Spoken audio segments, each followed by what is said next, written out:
আমি বহুতেই জীৱনত সফলতা লাভ কৰিব খোজো আৰু আমাৰ বহুতৰে ইচ্ছা থাকে, আমাৰ মনত এনেকুৱা থাকে যে আজিয়ে কিবা এটা আমি হৈ যাওঁ, আমাক আজিয়ে কিবা এটা লাগে সফল হোৱাৰ।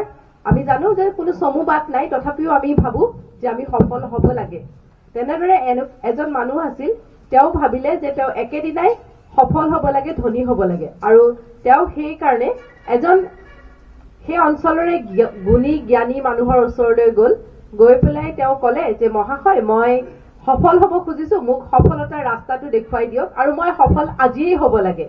তেতিয়া তেখেতক কোৱা হ'ল, ঠিক আছে, তুমি যোৱা, এই ওচৰতে সাগৰখন দেখিছা, তাৰ পাৰতে বহুত শিল পৰি আছে, তাৰ ভিতৰত এটা বগা শিল আছে, আৰু সেই শিলটো তুমি যেতিয়াই হাতত উঠাই ল'বা, তোমাৰ হাতলৈ আহিব, তেতিয়াই তুমি সফল মানুহ হৈ পৰিবা। আৰু সেই মানুহজনেও তেওঁৰ গুৰু বা যিজন জ্ঞানী মানুহৰ ওচৰত গৈছিল, তেওঁৰ কথাটো মানি সেই সাগৰৰ পাৰলৈ গ'ল। তেওঁ শিলবোৰ চাবলৈ ধৰিলে, এটা এটাকৈ দেখিলে।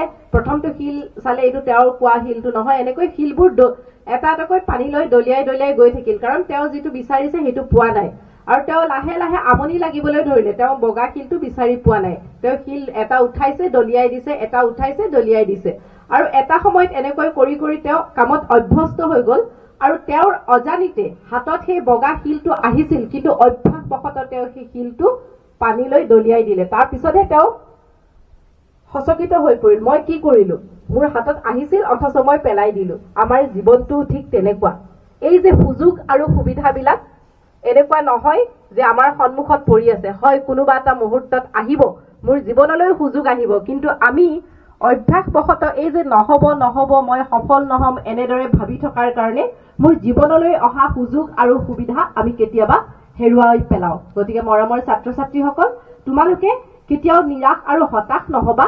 সকলোৰে জীৱনত এটা দিন আহে, কিন্তু সেই ভাল দিনটোলৈ আমি সকলোৱে অপেক্ষা কৰিব লাগিব। মই ইমানখিনিকে কৈ সকলোলৈকে মৰম আৰু শ্ৰদ্ধা জ্ঞাপন কৰি সকলোৰে উজ্জ্বল ভৱিষ্যত কামনা কৰি মোৰ ক'বলগীয়াখিনি সামৰণি মাৰিছো। লগতে এই বিদ্যালয়ৰ সোণালী দিনৰ যি আৰম্ভণি হৈছে, সেই যাত্ৰা দীৰ্ঘজীৱী হওক, তাকে কৈ মই তোমালোকৰ পৰা বিদায় লৈছো। ধন্যবাদ। Hands up. Let's go.